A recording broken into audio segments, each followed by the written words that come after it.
जय हिंद। आज के इस वीडियो में हम डीएलएड सेकेंड सेमेस्टर का प्रथम प्रश्न पत्र वर्तमान भारतीय समाज तथा प्रारंभिक शिक्षा का प्रीवियस ईयर 2017 में जितने भी लघुत्तरीय प्रश्न आए हैं उन सभी प्रश्नों को कवर करने वाले हैं।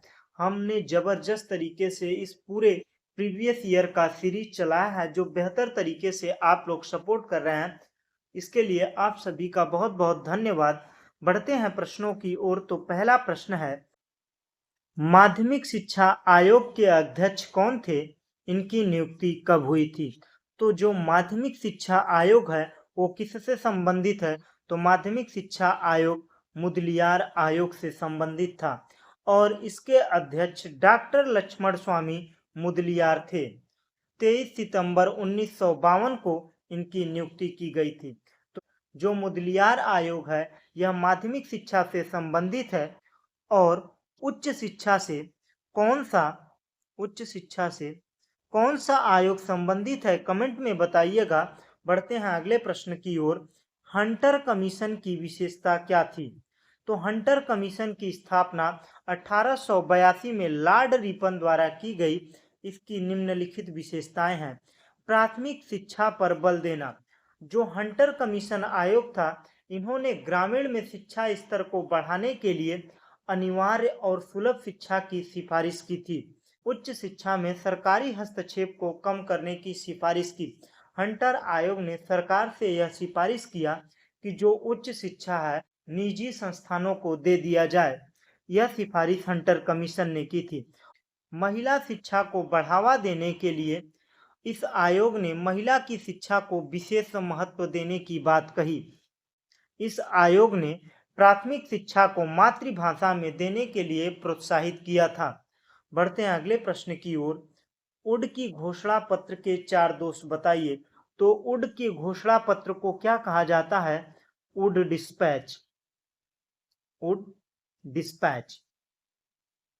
जिसे भारतीय शिक्षा का मैग्ना कार्टा कहते हैं। उड की घोषणा पत्र कब जारी किया गया था? 1854 में। तो उड का घोषणा पत्र 1854 में भारतीय शिक्षा प्रणाली के लिए एक महत्वपूर्ण दस्तावेज था, लेकिन इसमें कुछ दोष थे। दोष क्या थे? कि शिक्षा की संपूर्ण जिम्मेदारी सरकार को सौंपकर शिक्षा को पूर्णतः राज्य के अधीन करके उस पर नौकरशाही का आधिपत्य स्थापित कर दिया गया। मतलब समझिए कि जैसे हम एक गांव में विद्यालय चलाते हैं तो कई लोग मिलकर उस विद्यालय को चला रहे हैं। उसके बाद सरकार ने उसको क्या कर ली? जैसे सरकार ने उस पर कब्जा कर लिया। उसके बाद उसमें काम करने वालों को नौकर की तरह रखने लगा। जो हम लोग मालिक की तरह उसमें काम करते थे अब कैसे हो गए? नौकर की तरह। सरकार ने उस पर कब्जा कर लिया।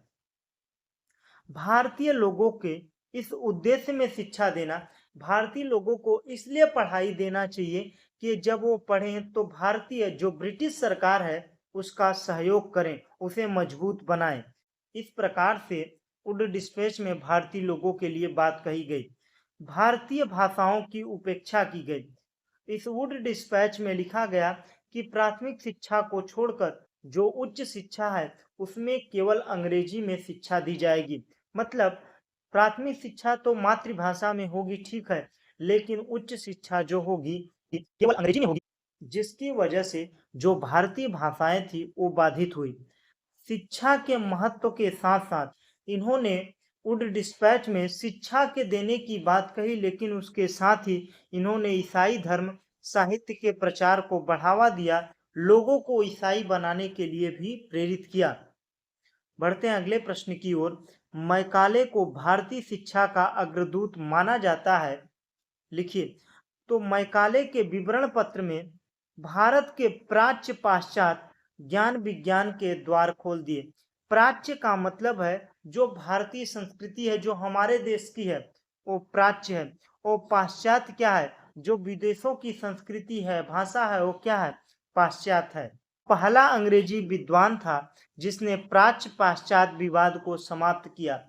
यह जो मैकाले था इसने क्या किया कि भारत में केवल मात्र उच्च शिक्षा को अंग्रेजी में कर दिया, हिंदी का नामो निशान ही मिटा दिया।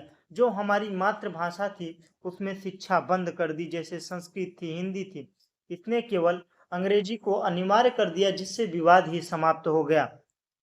इसके अलावा अंग्रेजी शिक्षा ने भारतीय जनमानस में समानता, स्वतंत्रता, बंधुता की भावना उत्पन्न करके राजनैतिक जागृति उत्पन्न की। जो अंग्रेजी शिक्षा थी इसने क्या किया, अंग्रेजों से मेल जोल बढ़ाया, बंधुता को बढ़ाया, राजनीतिकता को बढ़ाया, जिसके पश्चात जब इनके रूल, इनके नीतियों को जब हमारे लोगों ने सुना, जिसकी वजह से क्या हुआ, स्वतंत्रता संग्राम भी छिड़ गए। बढ़ते हैं अगले प्रश्न की ओर। मशीनरी स्कूलों की विशेषता लिखिए। यह मशीनरी स्कूलें किस लिए लगाई गई?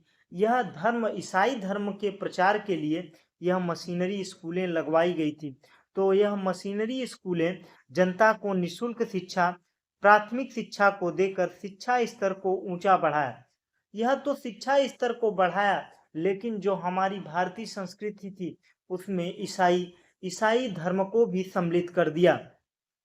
मशीनरी स्कूलों में आधुनिक शिक्षण विधियों का प्रयोग किया जाता था। जो मशीनरी स्कूलें थी यहाँ पर आधुनिक शिक्षण विधियां उपयोग की जाती थी, जैसे फ्रॉवेल विधि, मॉन्टेसरी विधि। मशीनरी स्कूलों में गरीब और मेधावी छात्रों के छात्रवृत्ति प्रदान किया जाता था। जो पढ़ने में तेज थे उनके लिए छात्रवृत्ति प्रदान की जाती थी, और उन्हें ईसाई धर्म अपनाने के लिए भी प्रेरित किया जाता था। मशीनरी स्कूलों में शिक्षा का स्तर उच्च होता था, शिक्षक योग्य और अनुभवी होते थे। जब ईसाई धर्म के प्रचार के लिए जब विदेश कंपनियां थी, तो ये क्या करती थी, धर्म प्रचार के लिए वहां से योग्य शिक्षक, अनुभवी शिक्षक को लाते थे। उसके अलावा मशीनरी स्कूलों में, प्राथमिक स्कूलों में शिक्षा का माध्यम भारतीय भाषाएं रखा, क्योंकि यहाँ के लोग भारत की भाषा को समझते थे। जब उनकी भाषा में हम मिलेंगे जुलेंगे तभी वो हमारी धर्म को अपनाएंगे। इस प्रकार से मशीनरी स्कूलें काम कर रही थी। बढ़ते हैं अगले प्रश्न की ओर। सर्व शिक्षा अभियान के अंतर्गत 31 मार्च 2009 को कुल कितना खर्च हुआ था? तो सभी को बुनियादी शिक्षा के दायरे में लाने के लिए प्रदेश में 2001-2002 में सर्व शिक्षा अभियान की शुरुआत हुई थी। सर्व शिक्षा अभियान के अंतर्गत 31 मार्च 2009 तक कुल 13,328.79 करोड़ रुपए खर्च हुए थे। तो यह बुनियादी शिक्षा कब प्रारंभ की गई? तो बुनियादी शिक्षा 1937 में वर्धा योजना के तहत स्थापना किया गया। बुनियादी शिक्षा कब नाम रखा गया? 1938 में। इसके अध्यक्ष कौन थे? महात्मा गांधी थे। 1938 में बुनियादी शिक्षा के अध्यक्ष कौन बनाए गए? कमेंट में जवाब दीजिएगा। बढ़ते हैं अगले प्रश्न की ओर। बाल अपराध कब और किसने निर्धारित किया? बाल अपराध दो शब्दों से मिलकर बना है, बाल धन अपराध। अतः बच्चों द्वारा किया जाने वाला अपराध ही क्या है? बाल अपराध है। कानूनी दृष्टिकोण में 8 वर्ष से अधिक और 16 वर्ष से कम आयु के बालक द्वारा कानूनी विरोध किया जाता है, तो जिसे कानूनी कार्यवाही के लिए उन्हें बाल न्यायालय के समक्ष उपस्थित किया जाता है।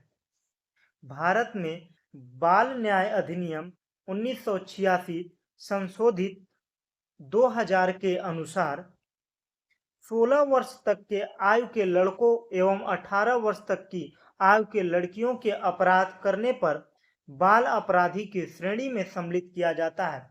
अगर कोई लड़का 16 वर्ष से कम है और उसने कोई कानूनी कार्यवाही या कानूनी नियमों का उल्लंघन करता है तो क्या है? बाल अपराध है। और 18 वर्ष से कम उम्र की लड़कियां अगर कोई कानूनी कार्यवाही को तोड़ती हैं, कानून के नियमों को तोड़ती हैं, तो क्या है? बाल अपराध में सम्मिलित किया जाता है।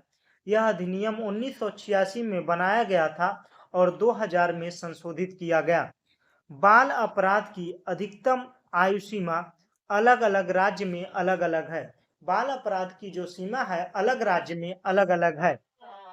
इस आधार पर किसी भी राज्य द्वारा निर्धारित आयु सीमा के अंतर्गत बालक द्वारा कानूनी विरोधी कार्य बाल अपराध है।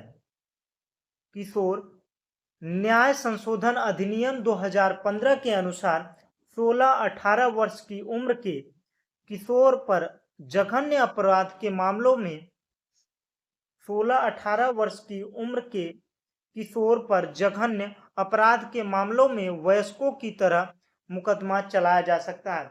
जो अधिनियम 2015 में संशोधित हुआ, इसमें क्या बताया गया, अगर आप 16 से 18 के बीच में हैं और आपने जघन्य अपराध किया है तो जैसे अन्य लोगों पर कानून बनता है, केस चलता है, वैसे आप पर भी मुकदमा चलेगा। बढ़ते हैं अगले प्रश्न की ओर।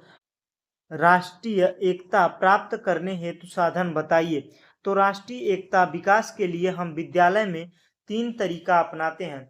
बौद्धिक साधन, बौद्धिक साधन में क्या करते हैं, हम पाठ्यक्रम क्रिया में लोकगीत, कहानी, कविताओं के माध्यम से बच्चों में क्या करते हैं, राष्ट्रीय भावना को बढ़ते हैं कि हम सब लोग एक हैं।